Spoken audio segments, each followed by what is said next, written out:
दोस्तों, भारत में ऐसा कोई भी व्यक्ति नहीं है जिसे चॉकलेट खाना पसंद न हो और इसीलिए हमारे भारत देश में चॉकलेट की बहुत ज्यादा डिमांड भी है। दोस्तों, आज हम उस कंपनी के बारे में बात कर रहे हैं जिसने सेक्स चॉकलेट के नाम से चॉकलेट बेचकर 28 करोड़ रुपए कमा लिए। हम बात कर रहे हैं चोको लव कंपनी की, जिसकी शुरुआत प्रवीण कुमार ने 2023 में की थी। अब आइए इस कंपनी के बारे में डिटेल में जानते हैं। प्रवीण कुमार का जन्म झारखंड में हुआ था और उनके पापा आर्मी में पदस्थ थे और इसी कारण उन्हें अलग अलग जगहों पर रहना पड़ता था। प्रवीण ने अपनी 12वीं तक की पढ़ाई आर्मी स्कूल और केंद्रीय विद्यालय से पूरी की। उनकी लोकेशन हर 3 साल में बदल जाती थी, जिससे उनको अलग अलग समुदाय के लोगों से मिलने में आसानी हुई। प्रवीण का सपना 12वीं के बाद एनडीए करना था, लेकिन किस्मत को कुछ और ही मंजूर था। उन्होंने एनडीए के लिए मन लगाकर पढ़ाई की, लेकिन उन्होंने एग्जाम नहीं दिया क्योंकि उनको अंदर से ऐसा लग रहा था मुझसे एनडीए नहीं हो पाएगा। उनका मन बचपन से ड्राइंग में भी था।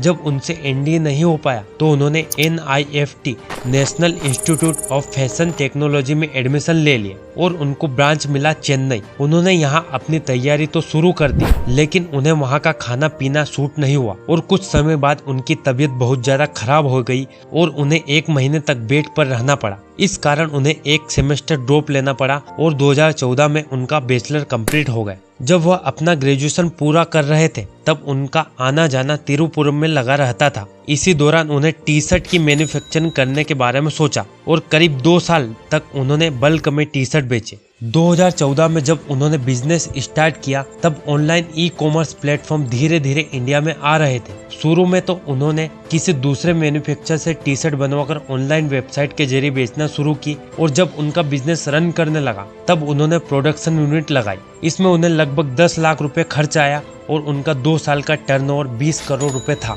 उन्होंने अपने कस्टमर के लिए कई तरह के प्रोडक्ट बनाए, जैसे couple T shirt, garments, customized printed T shirt. Praveen का मानना है कि किसी भी बिजनेस को करने से पहले उसके बारे में सभी चीजें सीख जाना चाहिए। प्रवीण ने B2B यानी बिजनेस टू बिजनेस थोक में कारोबार करना शुरू किया था। इससे उन्हें काफी फायदा भी हुआ। जिस समय उन्होंने अपनी कंपनी की शुरुआत की थी उस समय ऑनलाइन का तो इतना क्रेज नहीं था, लेकिन जब मार्केट में कंपटीशन बढ़ना शुरू हुआ तो वह दूसरे बिजनेस को एक्सप्लोर करने लगे। फिर बात आती है 2023 की, जब वे अपने पत्नी के साथ यूरोप गए और उन्होंने वहां देखा कि डार्क चॉकलेट वहां हर फ्लेवर में मिल रही है, यहाँ तक कि अल्कोहल यानी रम विस्की के स्वाद में भी। ये देखकर वे आश्चर्यचकित हो गए और उन्होंने सोचा कि बनारस में अलग अलग फ्लेवर का पान और आगरा में पेठा मिलता है तो डार्क चॉकलेट अलग अलग फ्लेवर में क्यों नहीं। और इंडिया वापस आने के बाद उन्होंने चॉकलेट की कैटेगरी पर रिसर्च शुरू कर दी और जिसके बाद उन्होंने सेक्सुअल वेलनेस कैटेगरी में